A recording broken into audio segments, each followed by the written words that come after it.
Teamwork. All of the members of a team working together for a common goal. Members need to know and fulfill their roles. The Craniofacial team at University of Mississippi Medical Center relies on that same element of teamwork for successful patient outcomes. Each member of the team knows their role and how their part in the team is essential to success. The Craniofacial team itself is a group of healthcare providers that all have an interest in children who have congenital anomalies of the head and neck region, particularly those involving the facial structures.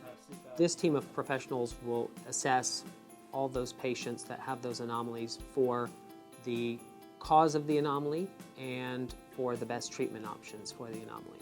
These children typically need a lot of care from different areas, different practices, and we need to, as a team, to work together to make the timing right and to make sure that we cover everything that the child needs. It involves multiple specialties: speech, ENT, oral surgery, dentistry, social work, psychology, plastic surgery, and we all work together in order to coordinate the number of surgeries that are done, minimize the number of anesthesias the child requires, and make sure that everybody can work together to give them the best result.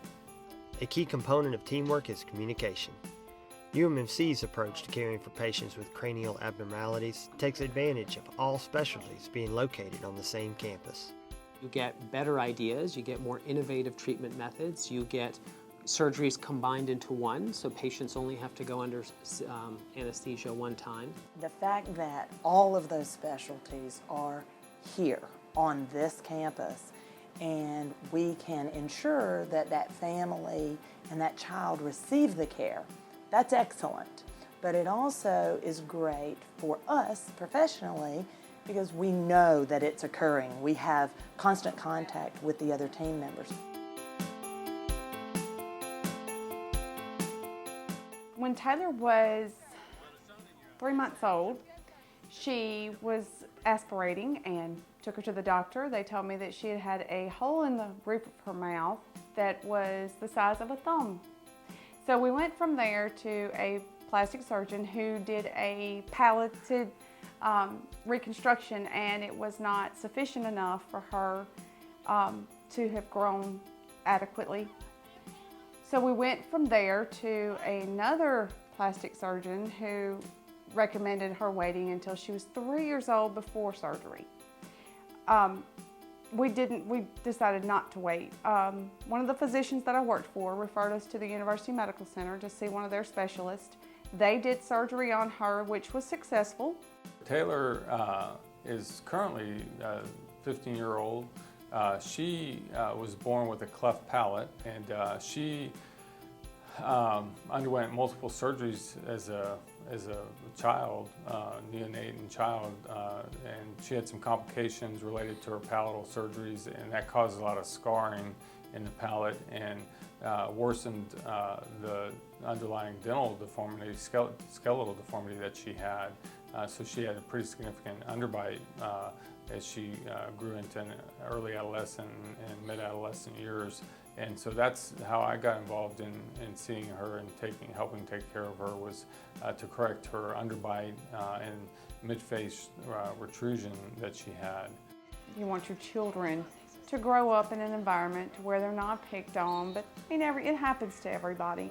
She was getting more of the nasal speaking, so that's why we did physical therapy. So that was a lot of her issues that were going on were internal, not necessarily external, which caused her to have ear infections, and so that's why we did all the different physicians that had to come: ENT, plastic surgeons, maxillofacial, orthodontist. It was all right there. So we didn't have to go from this doctor's office to this doctor's office to this doctor. It was all right at the university. The plastic surgeon on the team was able to take care of her primary deformity, early on. He was willing and able to pass her care along to me once he was finished correcting her primary deformity. So it's much like a relay team in a way, and each provider passes on the baton to the next person, and that is really it provides for great teamwork when you can do that seamlessly like we do here. After I had it, nobody made fun of me anymore because I didn't have a reason to. I have a great team and I love them all, and that's all.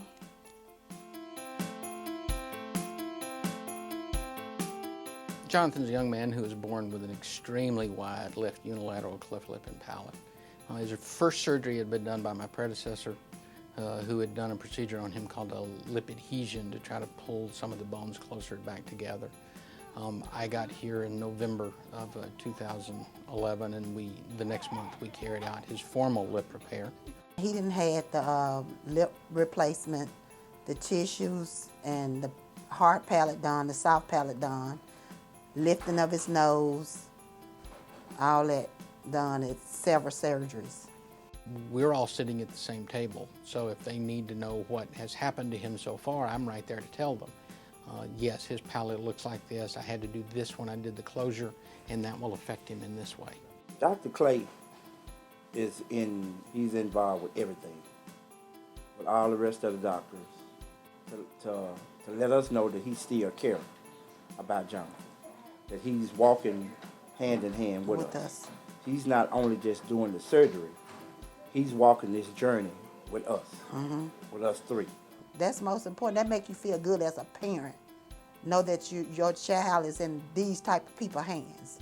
When Jonathan grows up, as he enters different ages, different problems from the standpoint of speech, dental development, that sort of thing, everybody's on the same sheet of music, and everybody's aware of what's still left to do, so it all gets coordinated.